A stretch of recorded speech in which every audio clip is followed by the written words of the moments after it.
A Seção de São Paulo, da Ordem dos Advogados do Brasil, por sua Comissão de Advocacia Empresarial, tem a honra de recebê-los para o evento. Primeiro encontro da Advocacia Empresarial, Dissolução de Sociedade. Evento promovido pela referida comissão, com o apoio das Comissões de Ação Social e Cidadania e de Cultura e Eventos da UAB São Paulo. Este evento compactua com os Objetivos de Desenvolvimento Sustentável da ONU. Aproveitamos para agradecer às autoridades que compõem essa mesa virtual, os participantes e todos aqueles que contribuíram com a campanha de ação solidária. E para conduzir a abertura oficial deste evento, anunciamos o Dr. Armando Luiz Rovai, presidente da Comissão de Advocacia Empresarial da OAB São Paulo. Doutor, uma boa noite. A palavra é sua. Bem, muito boa noite a todos. É uma satisfação tê-los aqui hoje no primeiro encontro da Comissão Especial da Advocacia Empresarial da OAB, triênio 2022-2024. Eu vou passar a abertura dos trabalhos ao nosso secretário, Rogério de Oliveira, que vai fazer as vezes desse início, e em seguida faremos a atividade como um todo. Rogério. Boa noite a todos e a todas. Uma grande alegria nessa noite, no primeiro encontro de advocacia empresarial, um evento que está sendo transmitido pela plataforma Zoom, de forma híbrida, e para vocês aqui presentes. Queria externar que o propósito da comissão é desenvolver a atividade jurídica negocial, buscando o aperfeiçoamento da profissão, de seus instrumentos e sistemas disponíveis, a fim de facilitar o atual modelo da advocacia empresarial. Quero também passar a palavra agora para a nossa vice-presidente, doutora Tatiana Silva Maifou. Obrigada, Rogério. Boa noite a todos. Obrigada pela participação dos presentes e quem está assistindo online. É uma honra compor essa comissão. Agradeço a oportunidade, doutor Armando Rovai, secretário Rogério. Minha primeira vez que componho uma comissão, né, e espero poder atender aí e contribuir com o desenvolvimento cada vez melhor aí do exercício da advocacia. Passo a palavra agora para o doutor Armando. Bem, a gente vai fazer uma breve explanação do que é pretendido pela comissão, desde já agradecer aqui os presentes, aqueles que estão nos ouvindo online, e trazer algumas informações sobre o que pretende-se dessa comissão. O primeiro ponto é tentar trazer algumas novidades sobre as dificuldades que nós encontramos no dia a dia da advocacia empresarial. Isso pode ser trabalhado desde um ciclo de palestras, aqui que deve ser desenvolvido dentro da OAB, com a organização de webinars, com a organização de eventos e também com a proposta da criação de uma espécie de uma ouvidoria empresarial. O que seria essa ouvidoria empresarial? Seria um canal de comunicação diretamente para que o advogado, no enfrentamento do seu dia a dia profissional, pudesse comunicar as suas dificuldades para o debate, demonstrando aquilo que tem de maior apuro no seu enfrentamento profissional, seja na atividade advocatícia, seja na atividade negocial, enfim, naquilo que ele encontra nos fóruns, nos órgãos públicos, na atividade cotidiana. Esse canal seria efetuado através da própria comissão, seria efetuado através da nossa atividade do dia a dia, para que nós levássemos a diretoria da ordem, e aí sim, a partir do conhecimento da diretoria da OAB, pudesse-se tomar providências perante as autoridades competentes. A comissão não tem a ingerência de tomar ela as atitudes, condutas perante as autoridades, mas seria um canal direto para que pudéssemos levar ao conhecimento da diretoria da OAB os reclamos daqueles que têm os enfrentamentos e as dificuldades. Quais seriam essas dificuldades? Perante os órgãos públicos, perante os fóruns, perante as atividades do dia a dia, apenas e tão somente na atividade empresarial. E não são poucos. Aqueles que atuam sabem que na atividade consultiva, na atividade negocial, na atividade judicial, os problemas são cada vez mais graves. Apesar de nós termos legislações que retiram os nós burocráticos, as facilitações pretendidas são cada vez mais dificultadas. Então, esse canal seria uma chance para tentar demonstrar para os órgãos públicos a necessidade de apaziguar essas situações cada vez mais conflitantes. Outra situação que a comissão pretende realizar é, diante da detectação dos problemas que a advocacia nos traz, marcar reuniões com dirigentes dos órgãos públicos onde é detectado o maior número de reclamações e de problemas, como Receita Federal, Secretaria da Fazenda Estadual, Receita Federal, Junta Comercial, prefeituras, para que possamos levar as nossas pautas, demonstrando a necessidade de interlocução direta da junta, da advocacia, para que possamos ter um andamento direto e um desenvolvimento apenas e tão somente para a advocacia empresarial. Outra possibilidade que pretende-se perante a nossa comissão especial de advocacia empresarial é no sentido de auxiliar os profissionais no processo de certificação digital. Cada vez mais os procedimentos, seja perante a Receita Federal, Junta Comercial, Prefeitura, eles estão se tornando online. E o advogado, ele fica a reboque de todas essas constantes mudanças tecnológicas. A ideia é não trazer apenas a dogmática jurídica, mas trazer também todas as transformações tecnológicas para próximo do advogado. O advogado, cada vez mais, precisa conhecer as mudanças tecnológicas que fazem parte do nosso dia a dia.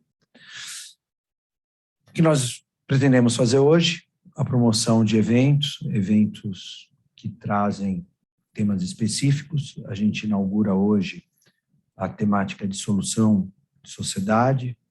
Nós chamaremos hoje aqui, onde eu farei a apresentação, de 2 grandes professores especialistas nessa temática, e outras palestras, exposições também serão feitas no curso da nossa gestão, sempre buscando a elucidação de problemas atinentes à advocacia empresarial.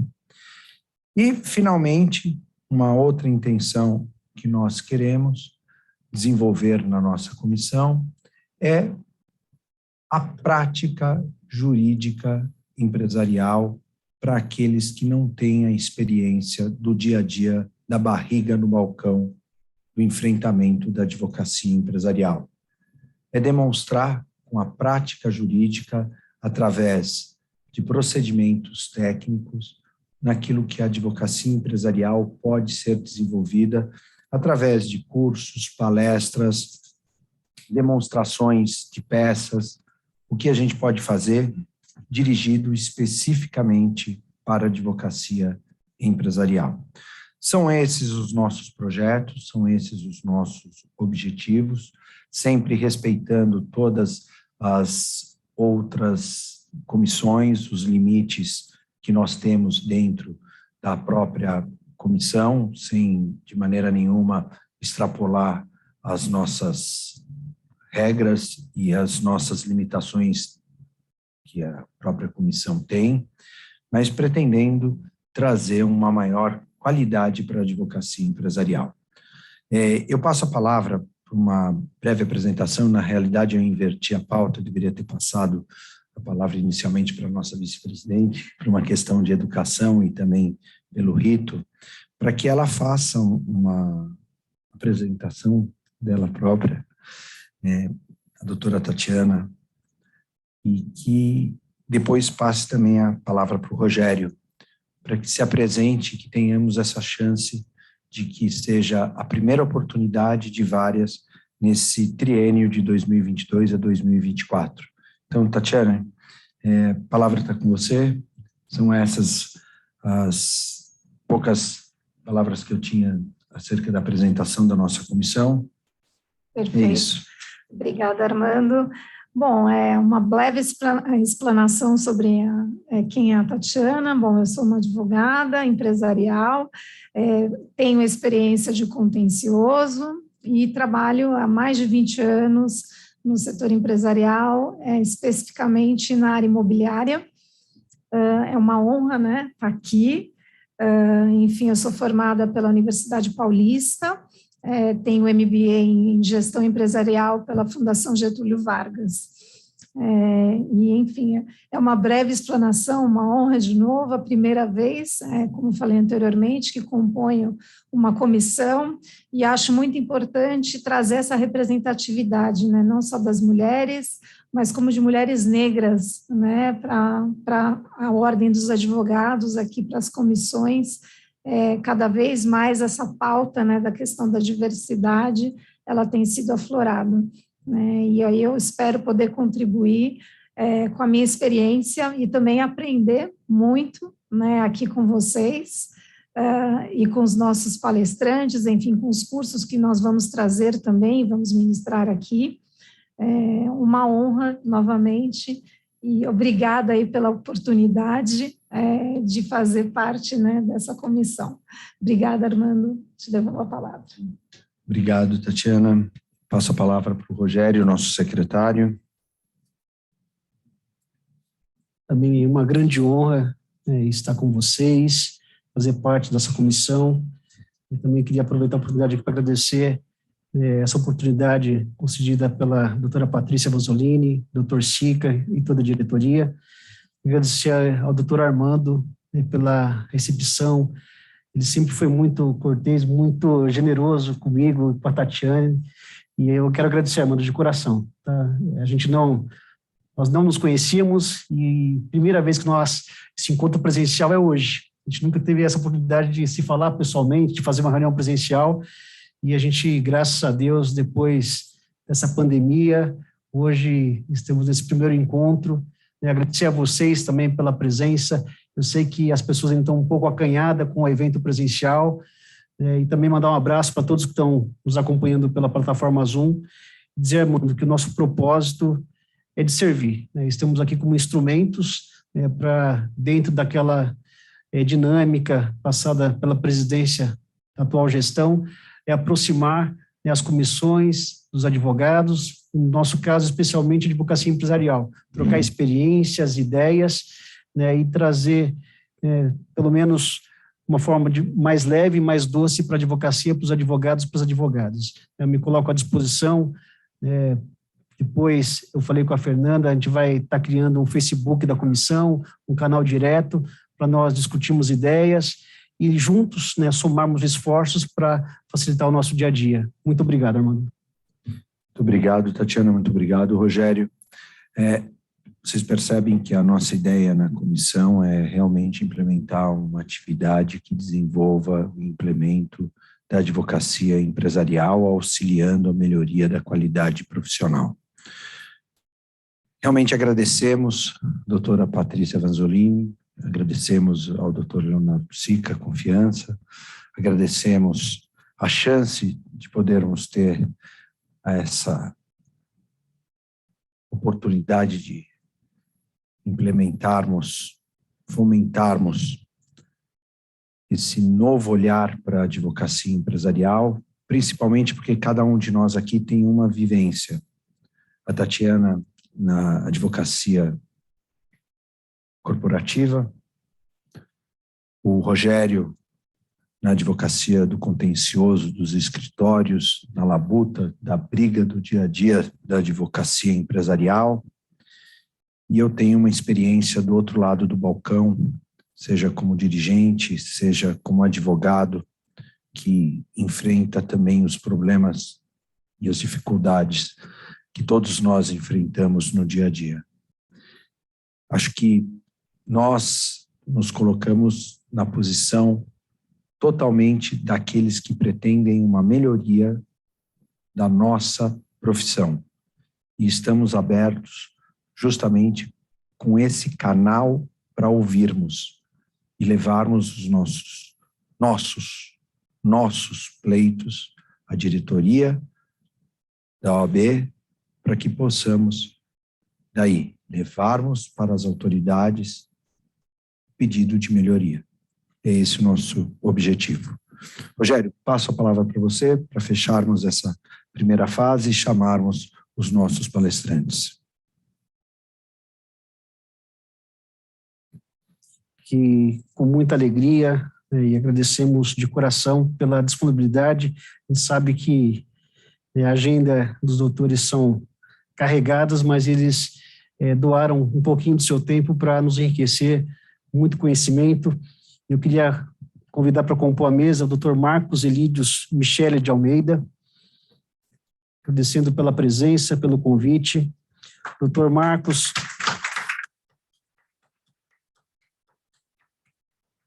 advogado militante, mestre em Direito Constitucional pela PUC São Paulo,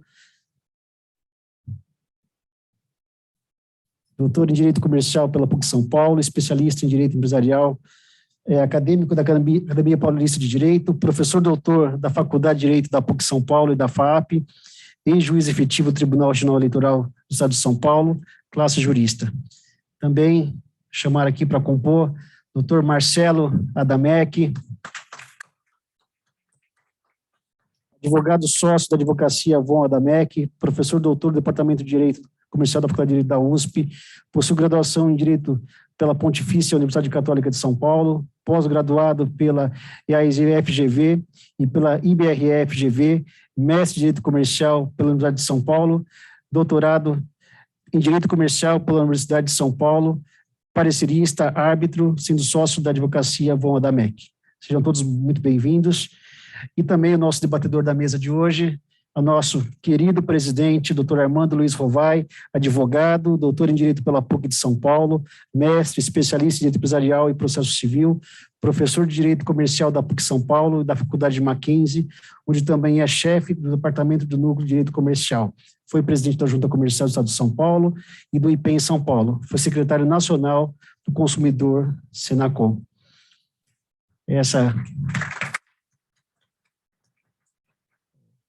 Em relação aos currículos, dispensa comentários, então estamos sendo agraciados hoje com três renomados juristas que tenho certeza que vai enriquecer muito a advocacia empresarial e também a jovem advocacia que está iniciando esse pleito aí no dia a dia, e tenho certeza que será uma noite maravilhosa.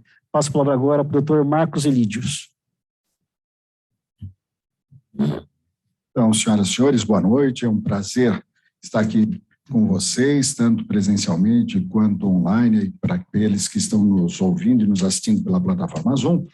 E nós vamos agradecer aqui o convite feito pelo professor Armando e pela doutora Tatiana, para estarmos nesse primeiro encontro da Comissão da Advocacia Empresarial. O tema que foi proposto aí sobre a dissolução de sociedades, nós vamos tratar agora desse tema, tanto eu quanto o professor Adamec, e o professor Adamec, tanto ele quanto eu, vamos estar debatendo com vocês como se fosse uma conversa e tomando por base alguns julgados que o professor Adamec separou para que a gente possa estar trabalhando aqui e conversando. Então, vamos tentar fazer algo mais interativo entre eu e o Adamec, e depois a gente faz algumas ponderações e ouvimos aqui também as manifestações do nosso presidente da comissão, doutor Armando Rovai. Ok? Agora, sobre tecnologia, só para a gente entender, como é que a gente faria para isso aqui ir para a tela? Vocês mudam para a gente, por favor? Já mudaram. Então, agora sim, perfeito. Tamec, vamos lá? Opa, aí. Mas para dizer boa noite, também agradecer, dizer que é uma enorme satisfação poder participar dessa comissão. Agradeço ao nosso presidente, Armando, nossa vice-presidente, Tatiana, o nosso secretário, Rogério, e especialmente por poder hoje dividir essa mesa com um amigo, que é o Marcos Elídios, para tratar desse tema que é tão caro, na realidade, a advocacia, sobretudo os que lidam com o processo societário, porque, como já diz aí a primeira projeção, levantamentos estatísticos provam que, se as ações de invalidação de deliberações assembleares é aquela de maior incidência prática no foro envolvendo sociedades anônimas, no caso das sociedades contratuais, são os litígios de dissolução parcial, que no Código de Processo Civil de 73 não tinham uma disciplina processual, que não impediu que os tribunais encontrassem as regras aplicáveis, porque, afinal de contas, é processo de conhecimento, uma ação que pode ser de natureza constitutiva ou negativa, quando a gente está tratando propriamente de uma dissolução parcial em sentido estrito, e pode ainda ter um conteúdo condenatório quando a gente está tratando da ação de apuração de haveres. O Código de 2015, como os colegas sabem, trouxe uma disciplina dentre os procedimentos especiais, e eu sempre digo que tenho até dificuldade de compreender o que tem de especialidade do ponto de vista procedimental nessa matéria, porque as regras que lá existem, nos artigos 599 e seguintes, são eminentemente regras de direito material, quer dizer, mais ordinário do que o procedimento de uma ação de dissolução parcial é difícil de imaginar. E, mais do que isso, o legislador, dentro de um tratamento que me parece criticável, acabou pretendendo tratar de forma unitária, dentro dessa assim denominada ação de dissolução parcial, da ação de dissolução parcial stricto sensu e, ao mesmo tempo, da ação de apuração de haveres, que, por serem demandas de conteúdo diverso, também tem legitimados ativos distintos, legitimados passivos distintos, e eu acho que isso pode ser, já se revela, como uma fonte de controvérsias, né? Mas o porquê tratar desse tema, e aí eu justifico a segunda afirmação nesse quadro, é discutir, na realidade, o que tem acontecido no foro. Porque uma coisa é o que o professor Marcos Elídios defende nas aulas dele, sempre com precisão, outra coisa é o que eu penso, mas, na verdade, assim como dizem que a Constituição não é o que ela diz, mas o que o Supremo diz que ela diz, na nossa área também é isso. Quer dizer, uma coisa é o que a lei diz, outra coisa é o que os tribunais dizem que ela diz, e aqui dentro de uma comissão que, como o nosso presidente bem colocou, deseja enfocar a prática, eu achei por bem trazer 4 julgados, quer dizer, pouca coisa, indicando alguns entendimentos para permitir esse diálogo, né? Eu sempre gosto, nessa parte também, só de lembrar uma passagem do professor Fábio Conder Comparato no Poder de Controle, que ele diz: para se compreender um instituto jurídico não basta analisá-lo estaticamente, mas importa também observar e discutir os problemas que suscita a sua aplicação na vida social, ou seja, estudá-la sob o aspecto dinâmico, a fisiologia completa, a anatomia. Então, mais do que a anatomia, a gente vai tratar da fisiologia, e o primeiro acórdão que eu trouxe aqui, se puder mudar, é aquele que diz respeito ao método de avaliação. Quer dizer, qualquer ação de dissolução parcial, por mais que a gente tenha um debate inicial sobre o cabimento ou não da medida, mas, em última análise, a gente vai parar nessa discussão de método.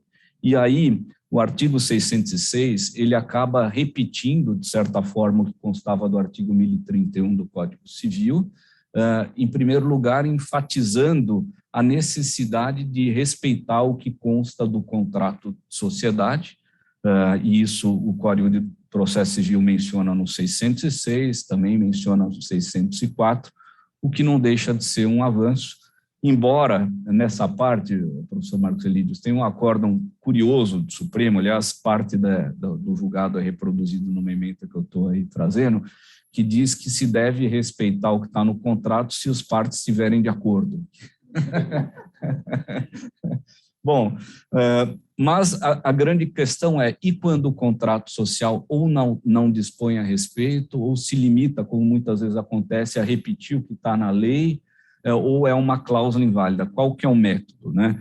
Então, a lei fala aí que tem que se tomar por base, na data de resolução, a situação patrimonial da sociedade, e aí vem aquela eterna discussão se a gente aplica simplesmente um balanço de determinação e avalia ativo e passivo a valor de saída, ou se seria possível considerar o valor econômico, ou seja, o fluxo de caixa descontado, porque essa é uma metodologia que indiretamente acaba avaliando também os intangíveis, né?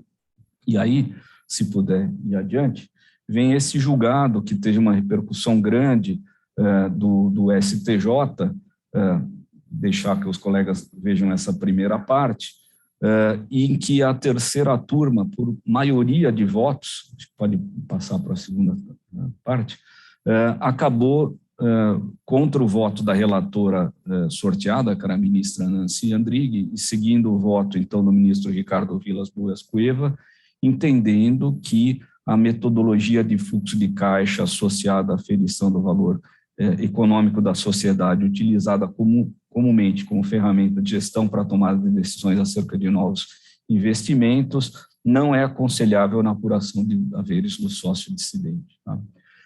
Na sequência, se puder passar mais um, vem esse acórdão aqui da quarta turma, um agravo interno em agravo em recurso especial, onde se diz aí, aquele entendimento que na dissolução o critério previsto no contrato somente prevalecerá se houver consenso entre as partes quanto ao resultado alcançado, mas na sequência diz que em havendo dissenso o critério seria o patrimonial da empresa. Tá? Bom, então esses dois acórdãos sinalizam uma interpretação sobre o 606, e aí eu acho que a gente pode passar para o próximo, e aí quem sabe já começar a ouvir também o Marcos Elídios. Eu coloco 4 pontos, né? A jurisprudência está mesmo consolidada, porque, para além desses dois acórdãos, tem 2 mais antigos, mas não são tão antigos assim, da quarta turma, dizendo que não violaria o artigo 1031 do Código Civil a decisão que adota o fluxo de caixa descontado, né? E como no Brasil, como já disse o Malan, até o passado é incerto, a gente fica na dúvida se essa jurisprudência vai mesmo se consolidar ou não. Meu entendimento, pelo que eu tenho visto, inclusive aqui das câmaras do Tribunal de Justiça de São Paulo, é que está caminhando para esse sentido. Então, em primeiro lugar, será que vai se consolidar? Será que é uma boa orientação essa? Será que toda a sociedade tem que ser avaliada por essa metodologia? De outro lado, em se entender no que é mesmo o valor patrimonial real, ativo e passivo a valor de mercado, vem a dúvida, e como é que eu tenho que considerar a avaliação dos intangíveis? Porque o código manda avaliar os intangíveis e depois, se eu tenho que considerar os intangíveis, são apenas os intangíveis gerados externamente, então, por exemplo, uma companhia que adquiriu direito de uma marca ou o que seja, um direito de propriedade industrial, ou também os ativos, os intangíveis autogerados, a reputação, a própria marca da sociedade empresária em questão tem que ser avaliado, e nesse caso, sob qual método? Porque a minha experiência revela que a avaliação de intangíveis separadamente acaba caindo em metodologias que oferecem uma margem de confiabilidade muito larga.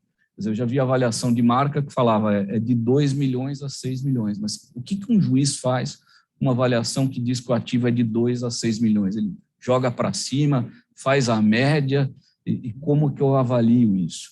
E como é que eu avalio o goodwill, quer dizer, aquela reputação que sempre se entendeu que deveria haver? E aí, então, para terminar essa minha primeira perplexidade, eu ouvi o Marcos Elídios, eu quero verificar como que os peritos vão tratar. Porque uma coisa é o que também os tribunais dizem que deve ser feito, outra coisa é aquilo que os peritos acabam fazendo nessas avaliações, porque eu já vi, em muitos casos, o perito montar um balanço de determinação, mas, na verdade, para avaliar o intangível, ele faz um fluxo de caixa descontado e acaba criando uma rubrica dentro do balanço para os intangíveis, que, na verdade, é uma grande volta, por isso que eu brinquei aí, de nada de 360 graus, porque a gente volta para o mesmo lugar, porque é só um jeito de aplicar de novo o fluxo de caixa descontado. Então, eu acho que agora, a prevalecer, para concluir, essa orientação refletida nos 2 julgados, a gente vai ter que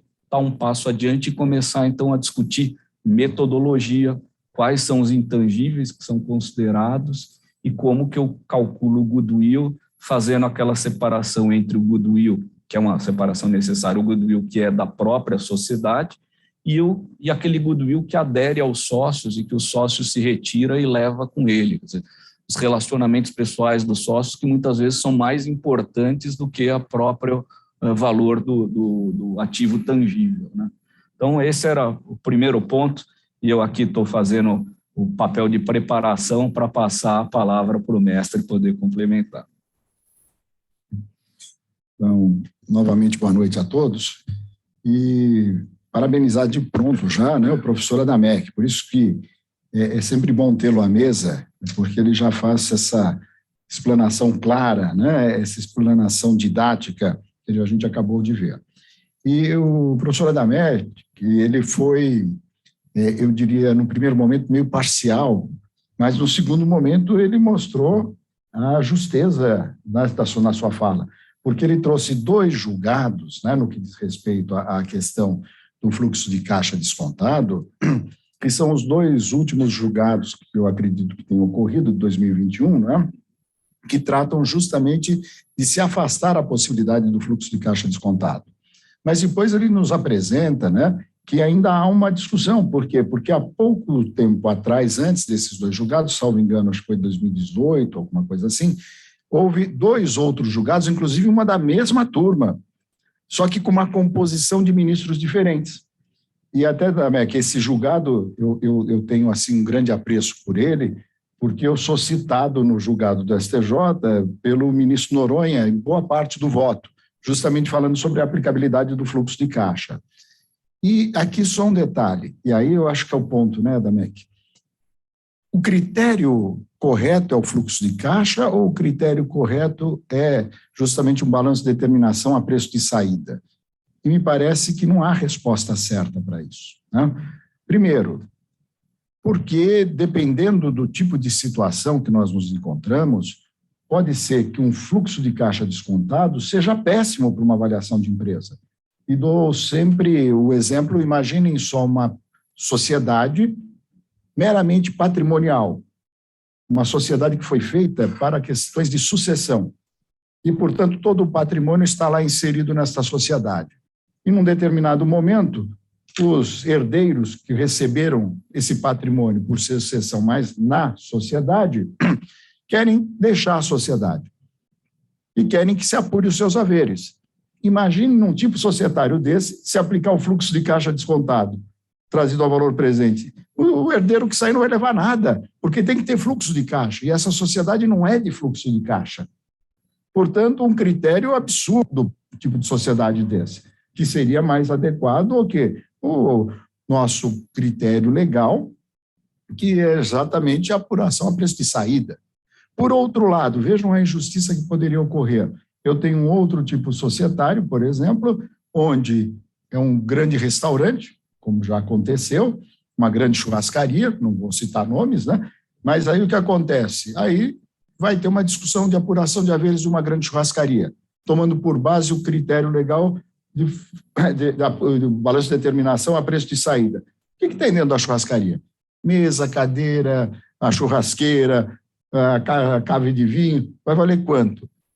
1 milhão. Só que a churrascaria tem um fluxo de caixa, tem uma clientela, um intangível, como o Adamec estava falando, de milhões, e ela foi negociada por 300 milhões de reais. E depois renegociada por 200 e tantos milhões de dólares depois. Se a gente falasse em critério meramente patrimonial a preço de saída, estaríamos falando de 4, 5 milhões. Então, esse é o problema. Mas o Adamec tem toda a razão quando ele fala que o que nos parece é que a jurisprudência, e aí vem aquela questão, não importa o que a lei diz, mas importa como os tribunais dizem a lei, está caminhando para uma interpretação que, de fato, deve-se observar sempre o critério estabelecido no contrato e, quando ausente esse critério, o critério do balanço de determinação, levando esses bens a preço de saída. E aí, o que nós temos que fazer por um critério de equidade e de justiça, entendo eu?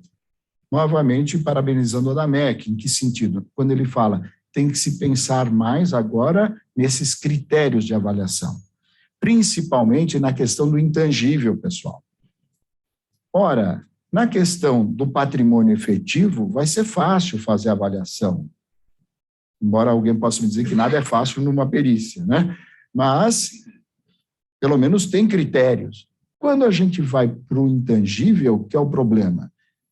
Porque se eu conseguir colocar no intangível um preço de saída que, de fato, reflita a questão econômica da sociedade, o critério legal também não se mostra de forma alguma prejudicial.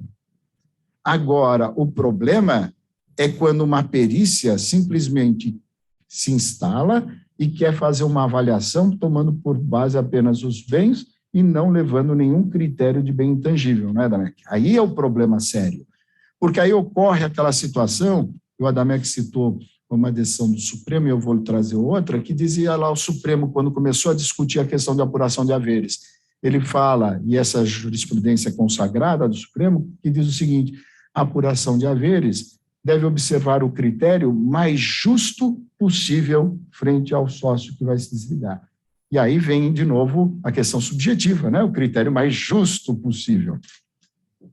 E um grande problema que tem, que aí é uma outra questão, que o Adamec, agora eu vou jogar a bola um pouco para ele também, é aquela outra discussão que nem tanto eu quanto o Adamec, pelo menos pelo que eu conheço do Adamec, da obra do Adamec, somos tão, vamos dizer assim, positivados nesse pensamento. Mas há alguns outros autores que viram e falam assim, não, o que se tem que pensar apenas é na sociedade, deixando de lado o sócio. Porque se ele está saindo da sociedade, nós temos que preservar a sociedade, portanto, ele tem que se submeter àquele valor lá que ele tem para receber, ponto final. É fácil falar isso quando você não é o sócio que está saindo, né? Então, eu estou jogando já para você, para pegar esse gancho, para falar também um pouquinho sobre essa questão, e aí eu peço depois que você me mande de novo, ainda na questão dos haveres, que eu quero suscitar uma outra... Não, já vou citar agora, aí você já fala, assim você não precisa me mandar de novo. Um outro dispositivo interessante que eu quero ouvir o Adamec. O que acontece, só para a gente ficar claro, aonde que está estabelecido a questão do critério da apuração de haveres? Deve ser no contrato, ou se não for no contrato, o Código, tanto civil quanto de processo civil, estabelece lá esse critério, no caso do CPC, no 606 e no 1031, do civil. Perguntas. E o artigo 607, que muitas vezes passa esquecido das pessoas?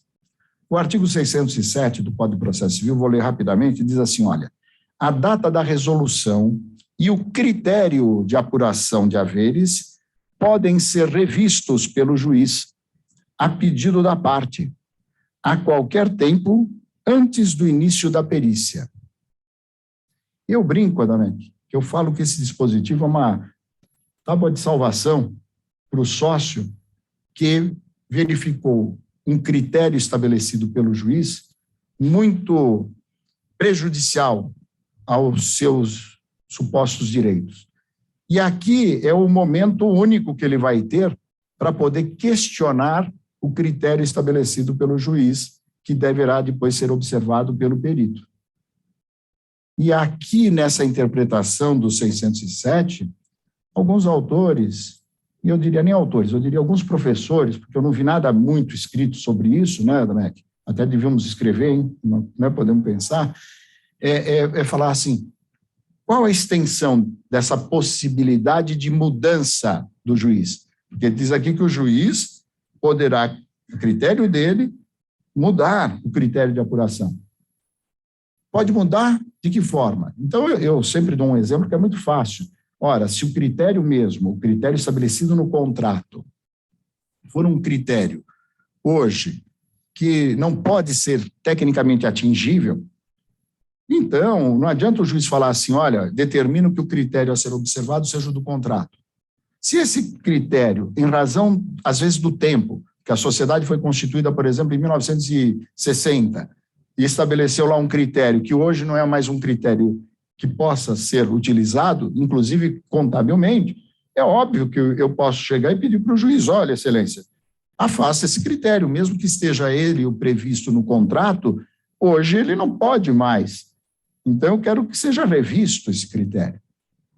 Entretanto, há alguns colegas que falam que não, que o juiz só poderia, numa limitação muito pequena, rever esse critério. Então, eu trago essas provocações, e aí passo de novo para o Adamec falar mais um pouquinho com a gente. Obrigado. Bom, essa questão que você trouxe é muito interessante. Eu refleti a respeito dela, mas um pouco pelo prisma processual. Lembrando que a coisa julgada, embora seja uma garantia constitucional, a extensão dela é definida pela legislação ordinária, porque é ela que diz o que é coisa julgada e o que está, afinal de contas, coberto pela coisa julgada. Agora, não deixa de ser curioso nessa situação, a regra do 607, quando ela vem antecedida pelo 604, que fixa os critérios da sentença que decreta a dissolução parcial, e coloca que um dos elementos que o juiz tem que colocar é exatamente o critério. Então, a maneira de você conciliar os dois é chegar à conclusão que o juiz pode, na fase de liquidação, rever aquele que talvez seja o elemento mais importante da sentença. Então, afastou da eficácia preclusiva da coisa julgada material aquilo que tinha de mais relevante. E, para tentar corrigir essa perplexidade, ou essa dissonância legislativa, até existe, ou existia, não sei qual foi, se foi arquivado ou não, um projeto de lei que procurava revogar esse artigo. Agora, enquanto ele subsiste, e ainda mais tendo advogados e professores do Pilate do Marcos Elides, a gente é obrigado a refletir a respeito de como conciliar isso. E aí eu concordo, eu não tenho uma resposta definitiva sobre isso. Alguns colegas, até diante da crítica que eu fiz mais pelo prisma processual, procuraram responder essa minha objeção, dizendo que não, na realidade o 607 é para os casos que o juiz erra. Mas não é resposta, porque também o juiz não pode corrigir a própria sentença, o erro deveria estar julgado, então não fica muito claro. E eu concordo com você, ainda no que você fez de intervenção anterior, quando você fala, olha, é difícil a gente ter um critério único, tem sociedades e tem sociedades. Você deu o caso daquela que não gera fluxo de caixa e que o valor econômico seria horrível, e outras em que não dá o valor econômico, talvez seja privar o sócio de um sobrevalor que ele tem, a benefício daqueles que remanescem e que acabam indiretamente aproveitando disso, quando o outro também contribuiu. E a gente não pode esquecer que muitas vezes a retirada, ou melhor dizendo, a resolução do vínculo se deveu à retirada, no outros por exclusão. Então as causas são as mais diversas, morte, e por que o herdeiro fica privado desse valor. E eu digo mais, eu lembro um caso que foi dificílimo, porque não era nem aquele clássico de um caso para fluxo de caixa e outro para patrimonial, que é o caso de sociedade de médico. E aí eu me deparei com essa situação, quanto que vale uma sociedade de médico? Na que eu analisei, ela não valia pelo equipamento, que era uma maca, ou sei lá o que, tralha que ficava lá dentro, também não podia dizer que eu devia remunerar o trabalho que o médico pessoalmente prestava, porque senão eu estaria dando o valor do intangível pessoal, mas ela valia por uma situação curiosíssima, ela valia pelo cadastramento dentro dos planos de saúde. E você tem cláusulas de raio que não permitem que o médico possa se estabelecer. Então, cada caso realmente é um caso, eu acho que a gente vai ter que para discutir isso. Eu tive um outro caso curioso, que era uma sociedade corretora de seguros, em que tinha um faturamento muito alto e o sócio que se retirou pretendia aplicação de fluxo de caixa descontado. Só que 73% desse faturamento era gerado por empresas que pertenciam à família daquele sócio que estava se retirando, e que, evidentemente, no dia seguinte parariam de usar aquele corretor. Como que eu posso dar um fluxo de caixa nesse caso? Absolutamente iníquo, né? Então, a gente tem muito o que discutir sobre isso, talvez agora com outro viés, e para essa discussão, goste-se ou não, a gente vai ter que dialogar um pouco também com os contadores e os membros, os avaliadores da empresa, né?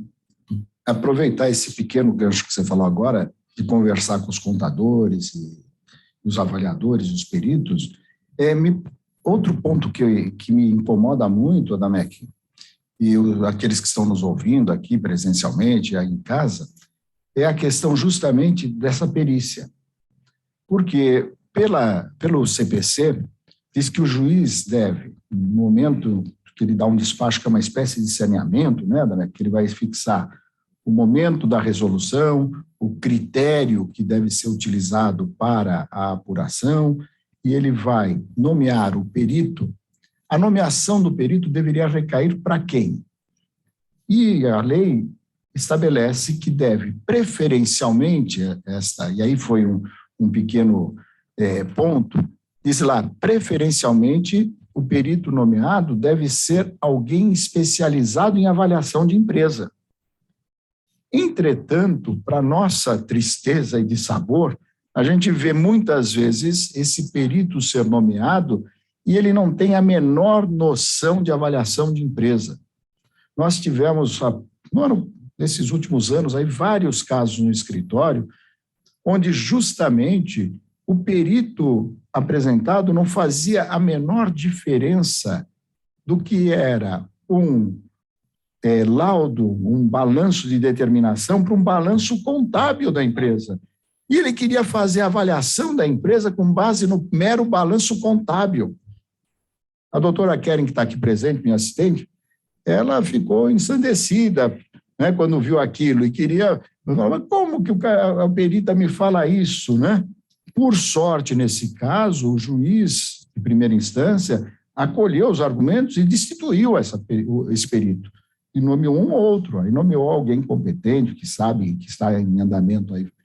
Mas, onde já se viu, nomeia-se um perito que não... Da onde que... Então, tem que haver este cuidado também por parte dos juízes na nomeação do perito. E quando a lei colocou preferencialmente, é porque ela pensou nesse Brasil imenso que nós temos, e nas centenas e centenas de cidades pequenas que podem ter ao longo do Brasil, e que poderia não ter um perito especializado em avaliação de empresas. E por isso que ela coloca o preferencialmente. Mas, para capitais, como São Paulo, aqui a leitura que teria que ser feita não é preferencialmente, era necessariamente um perito que tenha especialidade em avaliação de empresas. Porque um bom perito vai resolver, eu diria, brincando, 80% dos problemas da avaliação, para ambas as partes. Agora, um perito ruim só vai levar problema e recursos, né? Vamos continuar com o outro julgado? Só pelo adiantado da hora, a gente precisa abrir para as perguntas ainda. Não, está muito interessante, está muito gostoso, mas a gente vai ter que... Vamos fazer rapidinho. Vamos lá, Marcelo. Ok, então podemos abrir para as perguntas. Vamos lá. Prossegue, eu só estou avisando para a gente continuar. Não, então eu vou, na verdade, como são 4 julgados, a gente debateu esse que é o mais extenso. O próximo seria o que discute qual seria a natureza jurídica do procedimento, do pronunciamento judicial que decreta a dissolução. Porque muitas vezes, quando eu tenho uma dissolução, por exemplo, retirar da sociedade e receber os haveres, eu tenho que decretar a dissolução e, na sequência, fazer a apuração de haveres. E na disciplina do Código, para alguns não teria ficado claro se seria um processo de 2 fases, primeira fase, depois liquidação, ou se seria um processo sincrético que teria uma interlocutória que resolveria essas questões. E o STJ, acho que a gente pode seguir adiante, acabou dizendo que é um processo bifásico. Tá? O terceiro caso que eu trago aqui é um caso curioso. Esse não é do STJ, é aqui de São Paulo, e é muito comum naquela sociedade 50-50, em que o A pretende excluir o B da sociedade e o B contesta e entra com uma reconvenção pretendendo a exclusão de A. E, muitas vezes, o juiz constata que os dois são igualmente responsáveis por várias faltas graves, que essa sociedade não tem mais nenhuma maneira de prosseguir, mas também não dá para dizer que é A o responsável nem B é o responsável. E aí resta a dúvida, o que o juiz faz? Ele simplesmente não julga, ele julga improcedente as duas ações, ou, como foi feito nesse acórdão recentíssimo, relatado pelo desembargador César Ciampolini, acatando, aliás, no meu livro de abuso de minoria, eu coloco a situação para refletir e ele acatou. Se eles convencem que os dois são responsáveis, que não tem um sobre o qual repousa uma falta preponderante, então que decrete a dissolução total. Ele vai julgar procedente ação e reconvenção e vai cair numa liquidação total. Vai falar, bom, mas aí está prejudicando a continuidade da empresa. Que futuro tem uma empresa em que os dois são ensandecidos e brigam sem parar? Provavelmente, o que vai acontecer nesses casos é o que acontece, eu diria, em 90% dos litígios societários, é que aí, uma hora, eles vão parar de pensar com o coração, vão pensar com o bolso e falar, não, para com isso, vamos reverter a dissolução e você compra ou vende um terceiro. Mas é uma situação curiosa, vou ver o que vai acontecer na sequência desse caso. E o quarto, se quiser a gente só enuncia, diz respeito à questão do termo inicial dos juros de mora. Antes do Código Civil, dizia-se que os juros contavam a partir da citação, o que era um problema, porque você ficava brigando durante 10 anos, e aí o sujeito tinha 20% da sociedade, com juros de mora de 1%, mais o sujeito tinha 200% da sociedade, né?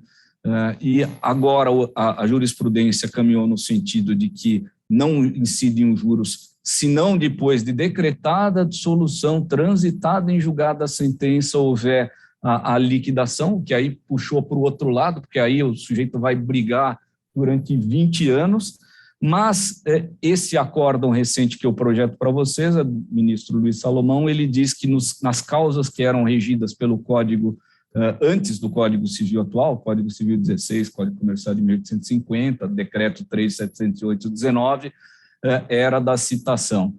Eu não vejo no que se distingue um regulamento do outro, mas, de novo, a gente vive esse movimento pendular que muitas vezes gera essas injustiças. Então, para não alongar mais, eu acho que a gente pode debater e abrir para as perguntas em cima dessa temática. Então, as perguntas ainda não vieram, a gente vai deixar com que vocês continuem debatendo. Eu apenas vou colocar algumas questões para apimentar as posições de ambos. Vocês viram que tanto o professor Marcelo Adamec quanto o professor Marcos Elídios, eles centram toda a capacidade argumentativa na questão econômica. Nenhum deles falou sobre os motivos que levam à dissolução de sociedade. Que levam à dissolução de sociedade, professor Marcos Elídios? Professor Marcelo Adamec, por que sócios brigam? Ninguém fala isso. Vocês trabalharam por conta do dinheiro. Quero saber. Vocês são experientes. Tem mais. Professor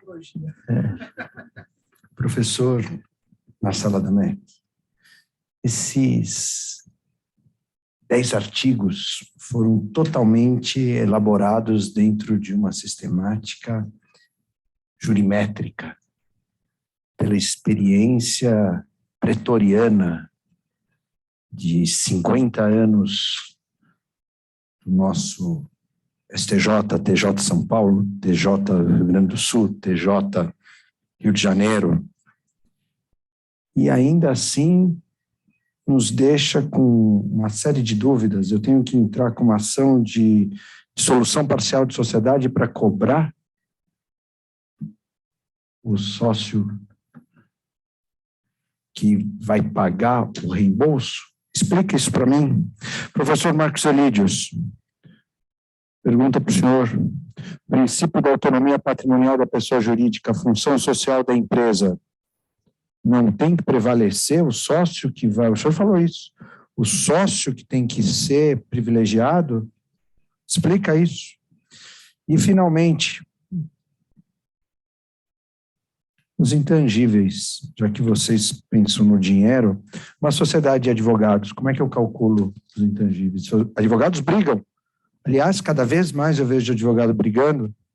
Como é que se calcula a parte relativa ao advogado? Cliente, quanto que vale? Honorários que ainda não recebi, quanto que vale? Startups, tecnologia, já que vocês gostam da questão econômica, explica para a gente. Eu não sei. Chamei vocês porque vocês são meus ídolos em dissolução parcial de sociedade.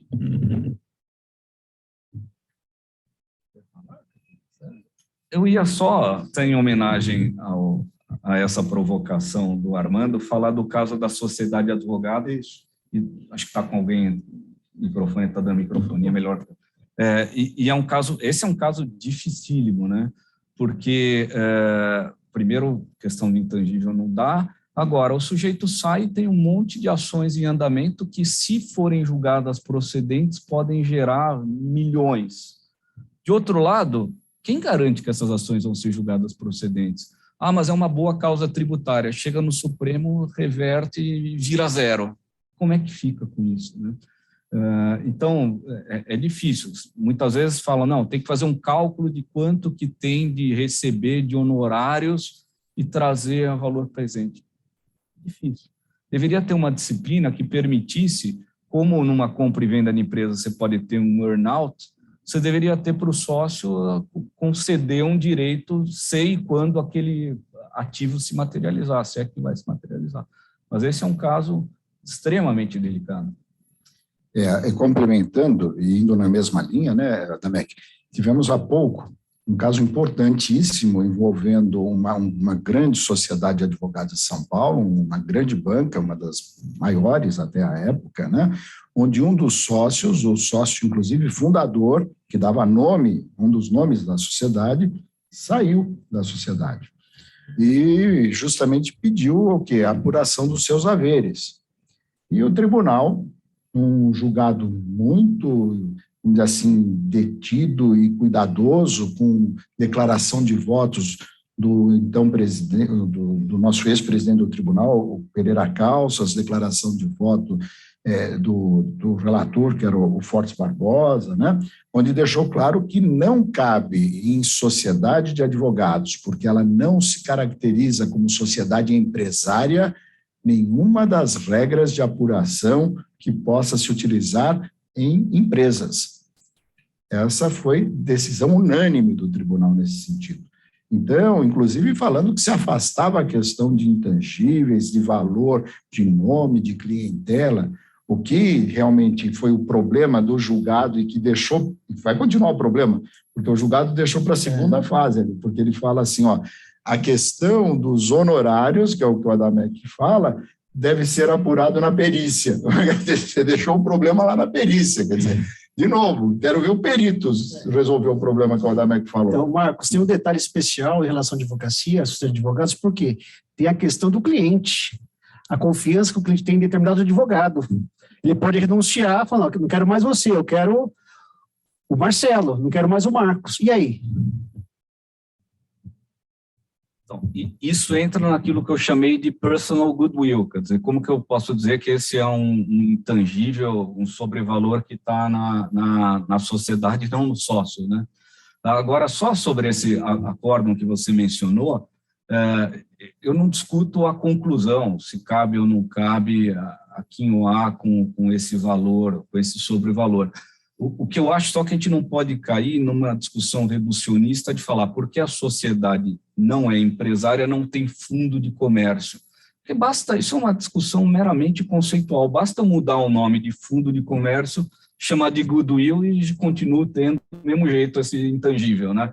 Então, essa explicação não me convence. Eu posso concordar até com a conclusão, mas eu acho que esse é o grande tema, o tema difícil mesmo, e evidentemente que o Armando não ia deixar de nos provocar com isso. Mas é um assunto que a gente vai levar cada vez mais a cabo por conta das startups também, porque a tecnologia está dentro de um intangível, de um bem incorpóreo, que como que vai ser avaliado? E a novidade que ela traz, cada dia mais mundializado, que não tem como apurar. É o que você disse sobre quem vai apurar, quem é o especialista. E sobre startup, cada dia estão fazendo uma startup sobre um determinado assunto novo. Mas e os motivos que levam à briga de sócios? Só um detalhe, só pegando o ponto da startup, a startup é outro exemplo típico que a gente usa em aula, né, para mostrar que, às vezes, o fluxo de caixa é extremamente necessário, porque uma startup, o que ela tem de patrimônio, pessoal? Não tem nada. E ela pode ter um intangível ali que gera uma riqueza e um fluxo de caixa enorme, né? O exemplo que nós temos aqui no Brasil, 99 foi vendido por milhões. E o que tinha no 99? Literalmente, era uma sala com vários computadores e um programador que criou aquele software ali, inteligente. Imagina fazer uma dissolução tomando por base o quê? Fluxo de caixa, tomando por base o critério de balanço de determinação, fazendo a venda, valor de preço de saída. Tem lá 5 computadores, 5 mesinhas, 10 cadeiras. Por isso que o mais importante, que nem eu nem o Adamec falamos, agora eu vou falar por mim, André, que a gente não falou, é que também todo o negócio, no momento que vai ser constituído, no momento que vai ser pensado, e no momento que se elabora o contrato social, tem que se dar uma atenção maior do que efetivamente se dá na prática. Porque se essa startup, sabendo isso que a gente acabou de falar, tiver uma boa orientação, basta ela ter colocado uma cláusula no contrato estabelecendo um bom critério de avaliação, que esse se sobrepõe ao critério legal. Por quê? Porque é o que determina. O critério é o critério, primeiro, estabelecido no contrato, e na omissão do critério no contrato é o critério que é estabelecido no código. Então, esse é um problema realmente que ocorre, né? Professor Marcos Elidius, o senhor falou algo extremamente importante e para a comissão. Quem faz contrato é advogado. Quem faz contrato social é advogado, mas não é o que ocorre na prática. Na prática, e isso eu conheço de cátedra, a grande maioria dos contratos que entram diariamente na junta comercial não são feitos por advogados, são feitos por profissionais de outra área. Quem tem que fazer contratos são advogados que estabeçam os parâmetros dos possíveis problemas que podem ocorrer. Então, apenas isso, a Comissão Especial de Direito Empresarial também vai lutar para tentar incutir cada vez mais a necessidade de que, por exemplo, contratos devam ser lavrados por advogados. Obrigado por ter lembrado isso, professor Marcos Elidius. Professor Marcelo. Eu participei de uma audiência pública, Armando, em que eu falei exatamente isso. Tinha um deputado lá que era defensor da classe dos contadores e tomou isso como uma ofensa. Eu falei, olha, não, é que cada um não é essa preocupação do contador, ele está preocupado em legalizar e, evidentemente, que o relacionamento interno acaba ficando para segundo ponto. E aí, já passando para a sua pergunta, eu diria o seguinte, olha, se não for l'argent, não for o dinheiro que motiva as brigas, é difícil a gente compreender, porque de todas as brigas societárias que eu vejo, sempre a gente está lidando com sociedades que dão lucro, porque quando o negócio está ruim, ninguém briga, só cai fora e deixa o pepino para o sócio que fica, né? Mas essa também é uma missão muito ingrata, né, nas ações de exclusão, quando que o juiz tem que lidar com definição, até porque a gente sabe o seguinte, determinadas práticas podem nem muitas vezes ser tão ortodoxas assim, mas elas são conhecidas, são toleradas e todo mundo sabe e ninguém reclama. e a hora que se instala o litígio, aí começa aquela acusação que fulano fez isso, fulano fez aquilo, e muitas vezes a gente é obrigado a dizer para o juiz, olha, é verdade tudo isso, mas todo mundo concordava, então isso daqui não pode ser considerado falta grave para fins de exclusão. Mas eu acho que é por aí.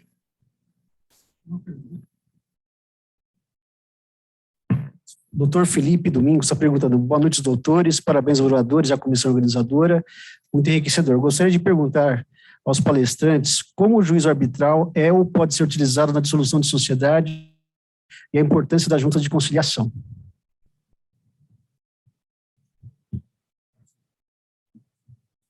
Bom, eu diria o seguinte, nas sociedades de advogados é quase que uma imposição aqui da OAB que a gente tem a cláusula e a solução aqui na sociedade de advogados.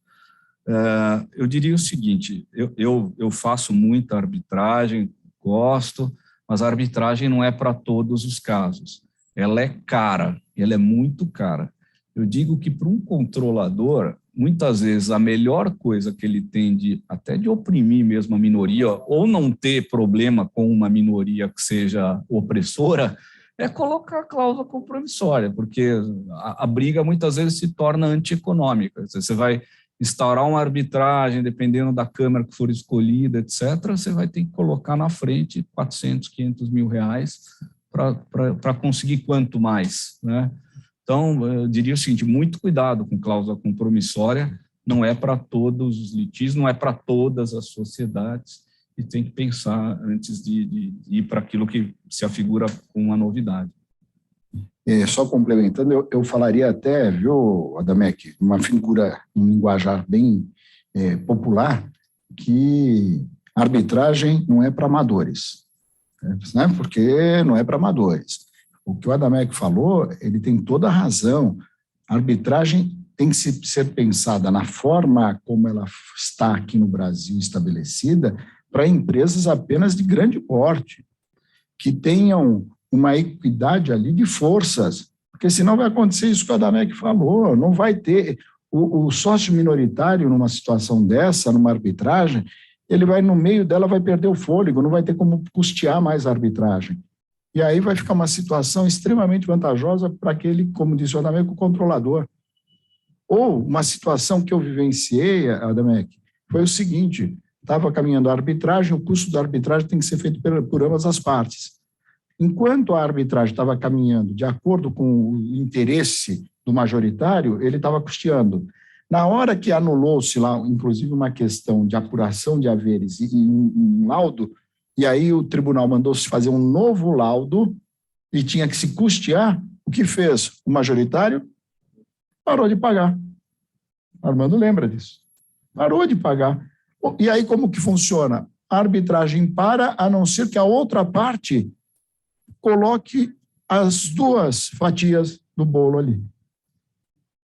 E esses comportamentos oportunistas, quer dizer, oportunistas nesse sentido econômico, eles também podem se verificar com uma outra cláusula que tem sido muito utilizada, que são as famosas cláusulas de shotgun.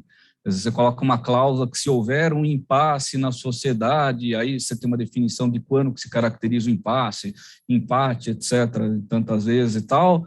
Então, você coloca cláusula...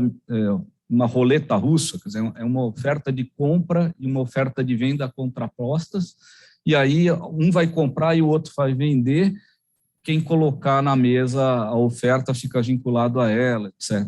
Então isso também está à margem, quer dizer, alguém forçar uma situação de impasse, sabendo que o outro não tem como pagar, ele joga o preço lá embaixo e compra barato a parte do outro. Então tem que sempre pensar em como isso vai operar na prática. A única questão que eu coloco é que tem determinadas cláusulas contratuais que o judiciário não interpretará adequadamente. E na arbitragem, em razão da tecnicalidade do árbitro, você terá a interpretação mais adequada. Eu acho que as câmaras especializadas fizeram com que houvesse uma melhora na interpretação das cláusulas contratuais, mas, querendo ou não, o árbitro, tecnicamente, deveria ter, ou tem, uma preparação melhor para isso. E deveria também na apuração de haveres, poder escolher, pelo menos, o que nem sempre é feito, os especialistas para apuração. Mas, enfim, há outros problemas na arbitragem, mas no momento oportuno, mais um tema para a gente escolher. Senhores, mais alguma pergunta? Então, gostaria que nos dirigíssemos uma questão das deliberações finais. Doutora Tatiana, tem alguma colocação? Eu acho que foi uma aula aqui que tivemos, né? Esses dois ilustres especialistas. Eu confesso que eu, particularmente, aprendi bastante, esclareceu algumas dúvidas.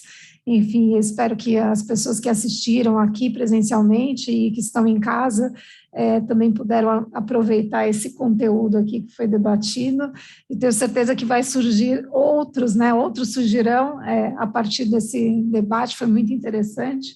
E agradeço aí a presença de vocês pela explanação. Muito rico esse debate. Obrigada. Antes de deixar as palavras finais de cada expositor, pergunto se alguém tem alguma pergunta. Pois não? Seu nome, por favor.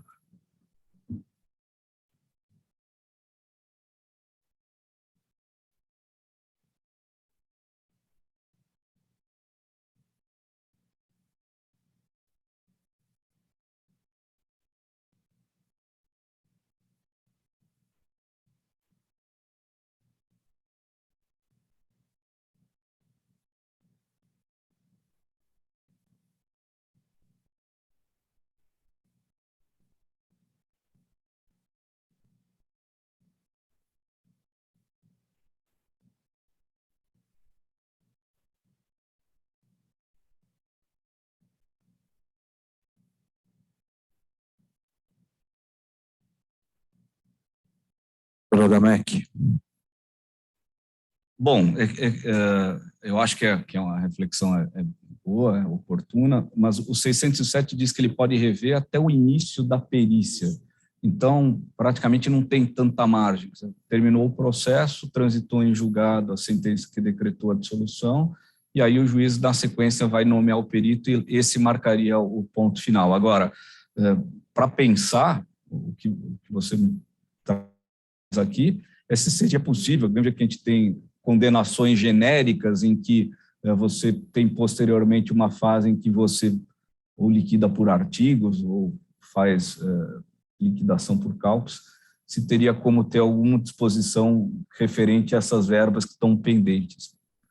Sem dúvida que em alguns casos seria justo, mas de outro lado também não sei se isso também se aplicaria a todas as causas. Imaginem também alguém que se retira, precisa receber o valor e também não pode, ou ele recebe, continua na sociedade operando e recebendo lucros, ou ele tem que ser indenizado, ele não pode ficar também à espera de anos por uma solução.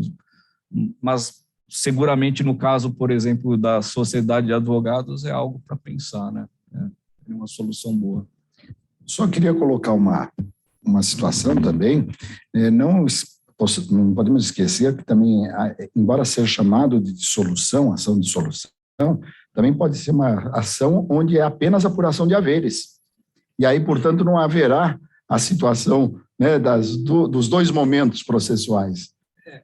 Que foi a observação do Armando, quer dizer, é a minha crítica, até meio ácida quanto a isso, embora tenha, como ele falou, os cálculos jurimétricos por trás, eu nunca os vi, e acho que foi um desserviço que fizeram com essa disciplina, exatamente por isso, vai ter uma ação de dissolução parcial que não é de dissolução porque ela é apenas de apuração de haveres. O sujeito já morreu, já está fora da sociedade, são os herdeiros que estão entrando, o sujeito foi excluído extrajudicialmente. Que dissolução tem aí? Você tem uma ação de apuração de haveres condenatória, que se volta contra a sociedade, e o Código manda incluir os sócios no polo passivo quando eles não são devedores. Isso que nós aqui, que vivemos isso, já temos algum desconforto, o que não dirá de um advogado que não é especializado e um juiz que tem que cuidar de tudo e mais um pouco. É pedir para dar problema, né? E explicar para o cliente que vai entrar com uma ação de dissolução parcial de sociedade para cobrar os haveres. É difícil. E eu diria, e ainda tem uma situação ainda mais curiosa, a sociedade que exclui o sócio pode entrar com uma ação de dissolução, que não é de dissolução, porque o sujeito já foi excluído, mas é simplesmente para consignar o valor, né? Então, a gente agora tem uma dissolução com efeito consignatório, porque o que a sociedade quer é se liberar. É surreal toda essa nomenclatura. Mais alguém tem alguma questão?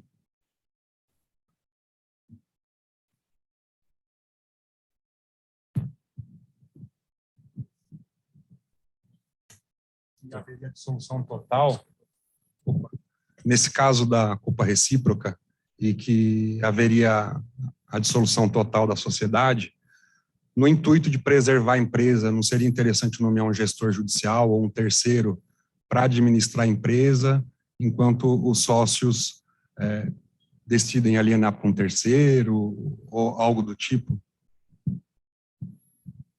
Na realidade, na dissolução total, uma vez decretada a dissolução total, você não tem apuração de haveres, você tem a nomeação de um liquidante, que é um administrador extraordinário, e que vai ser ou designado de acordo com o que constar do contrato de sociedade, ou o juiz vai ter que nomear mesmo. Então, acaba acontecendo essa situação. Agora, a dissolução total, enquanto não ocorre a liquidação e a baixa, e, portanto, a extinção da sociedade, ela pode ser a qualquer momento revertida. Então, talvez leve a essa situação. Vamos ver o que vai acontecer nesse caso. Só complementando aqui a posição, o que poderia, dentro da tua linha de pensamento, poderia ocorrer, e se isso ocorrer, e em isso ocorrendo, normalmente vai para um caminho bom, é o seguinte: se lá na primeira instância, quando o juiz de primeira instância tivesse tido o contato com as informações, percebendo que a culpa era mútua, havia falhas dos dois lados, naquele momento, sim, o juiz de primeira instância poderia afastar o administrador e colocar um administrador judicial para poder dar continuidade à ação. E, normalmente, quando isso ocorre, acaba forçando, porque quando o administrador judicial, ou nomeado pelo juiz, entra na empresa, os dois se afastam, os dois estão perdendo. E o pior, o administrador judicial começa a ter informações que, às vezes, nenhum dos dois querem que se tenha essas informações, o que muitas vezes leva-se a um acordo.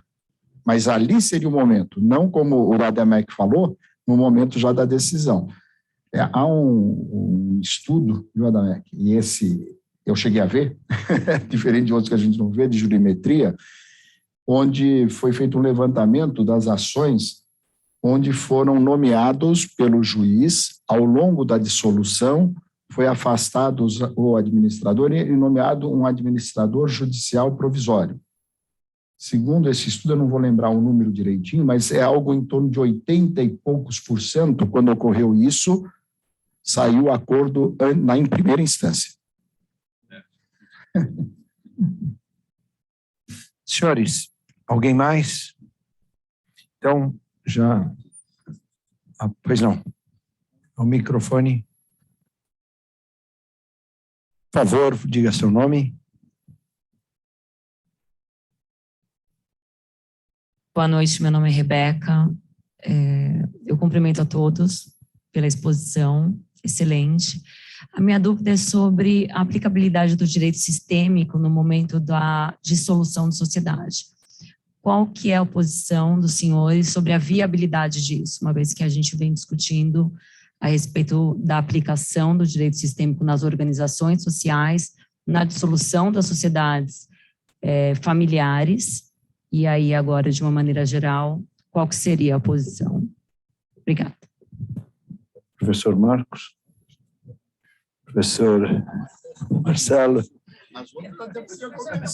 Olha, eu acho que eu não consigo nem responder essa pergunta, mas eu devo dizer o seguinte: eu até entendo que como advogado de societário, a primeira coisa quando a gente vê que estão tendo essas brigas, muitas vezes, antes de começar, eu falo, escuta, mas não tem alguém que possa conversar e servir de mediador, porque muitas vezes é isso mesmo, né? E acho fundamental. Acaba sendo, felizmente, a maioria dos litígios societários caminha para parte de um acordo. Agora, eu tive uma situação curiosa, que era a briga de ex-marido e ex-mulher, que, no fundo, é o que você está falando. Na base, era um litígio familiar, questões que estavam mal resolvidas, e acho que aí a mediação pode ter um papel importante, né? Então, o motivo da dissolução também pode ser matrimonial. Tudo pode ser matrimonial. Eu provoco, eu tenho um caso muito interessante que ocorreu no escritório, que eu primeiro preciso esclarecer que eu sempre falo em sala de aula que a briga de sócios ela sempre ocorre por motivos que levam à questão econômica, também por questões econômicas, e quando não, por questões econômicas. E às vezes também por questões econômicas. Mas tem um caso inusitado que ocorreu no escritório, que era uma empresa muito grande de construção, e eram 4 sócios, e 2 deles já muito maduros, as respectivas famílias, mas em determinado momento surgiu uma moça, devia ser muito formosa, e dentro dessa circunstância ela se envolveu com um desses sócios e concomitantemente com o outro sócio também. E ambos eram casados com as respectivas famílias. E eles brigaram feio. E por conta disso a sociedade se desfez. E se desfez com centenas de empregos que acabaram, a atividade deixou de existir, os tributos que eram convertidos em benefícios para a sociedade deixaram de produzir algo positivo por todo, e a motivação foi algo psicológico, emocional, afetivo. E nós nunca paramos para pensar, todos os advogados, estudiosos, pensadores do direito, nessa questão: o que motiva a briga de sócios? Será que nós não podemos evitar a briga de sócios atingindo a questão inicial, promovendo o que o professor Adamec disse desde o início, procedimentos que evitem a briga, porque a briga judicial, a briga de sócios, vocês conhecem bem, você sabe como começa, mas ninguém aqui na mesa vai saber como ela vai terminar. Ninguém aqui pode garantir que um sócio vai ganhar a disputa judicial, nem tampouco arbitral. Será que avançar no estudo do que motiva a briga de sócios não é uma saída para se buscar mecanismos de conciliação? Fica a dúvida. As palavras finais, doutor Marcos Elídios, doutor Adamec, quem quer começar com as palavras finais? Professor Marcos Elídios. Como eu comecei falando, agora eu termino para deixar a palavra final para o professor Adamec. Então, eu primeiro gostaria de agradecer à Ordem dos Advogados do Brasil, à nova presidência da Casa, agradecer à Comissão de Direito Empresarial, né, da Advocacia Empresarial, pelo convite, principalmente por ser essa primeira reunião. E, desde já, coloco-me aqui à disposição para novas discussões, novos eventos, novos debates que possam ocorrer, e estarei sempre à disposição e com o meu tempo aqui voltado plenamente para poder atender aqui a nossa comissão. Então, muito obrigado a todos pelo convite, fico muito agradecido, fico muito lisonjeado, e meu cordial boa noite a todos e obrigado aí pela atenção de vocês. Muito obrigado. Obrigado, professor Marcos Elídios, parabéns, muito obrigado pela sua excelente participação, exposição, verdadeira aula, não seria diferente. Eu sou um fã das suas aulas, da sua pessoa, do seu caráter, enfim, o senhor sabe disso. Professor Marcelo. Somos dois. Em primeiro lugar, agradecer os colegas que estão aqui ainda presentes, que estão nos acompanhando, cumprimentar a OAB pela iniciativa, e faço aqui nos membros da Comissão da Advocacia Empresarial uma satisfação E é isso, estou à disposição e quando chamarem, estaremos aqui. Muito obrigado.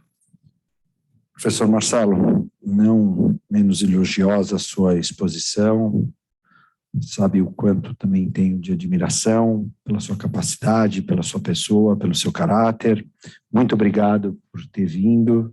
Acho que vai ser a primeira de diversas chamadas que os senhores terão aqui, espero que comparecerão.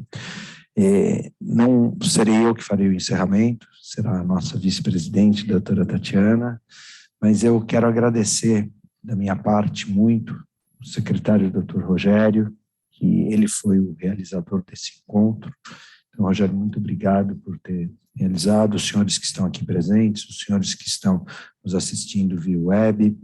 Eu só posso agradecer do nosso primeiro encontro. Confesso que até me senti nervoso para realizar a primeira oportunidade de chamada de encontro da nossa Comissão Especial de Direito Empresarial, e o fiz com emoção. Agora passo a palavra para a doutora Tatiana, a quem eu tive a chance de conhecer e que teremos aí um triênio de bastante satisfação para trabalharmos juntos. Obrigada, doutor Armando. Faço das suas palavras as minhas. Agradeço, né, a presença dos nossos palestrantes. Enfim, realmente foi uma aula. Agradeço a presença de todos aqui que estão presencialmente, de quem está acompanhando via online. Espero que vocês tenham aproveitado e tenham absorvido, né, esse conteúdo que foi demonstrado aqui de forma espetacular. Enfim, agradeço ao Rogério por ter também organizado, né, e ter disponibilizado, enfim, toda essa organização aqui para que esse evento acontecesse, e a presença dos nossos palestrantes, que espero também possam voltar com novos temas e novas provocações, e que vocês também possam, né, contribuir, enfim, com ideias, enfim, assuntos que vocês queiram que essa comissão traga, para que a gente possa debater, que a gente possa realmente facilitar a prática da advocacia empresarial.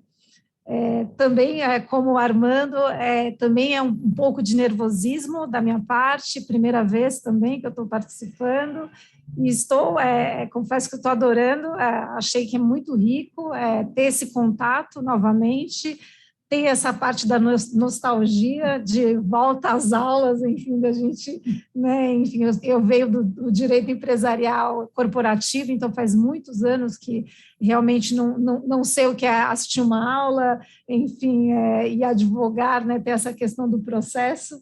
Então, obrigada pelo conteúdo disponibilizado aqui, e espero que vocês tenham gostado e que participem cada vez mais aí da nossa comissão com novas ideias. Muito obrigado a todos e boa noite. Obrigada.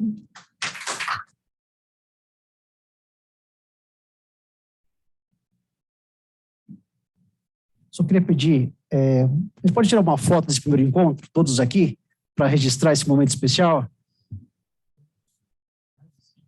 Temos mais de 50 pessoas online também participando do nosso evento, foi o primeiro e cada vez queremos mais e mais pessoas assistindo e participando conosco.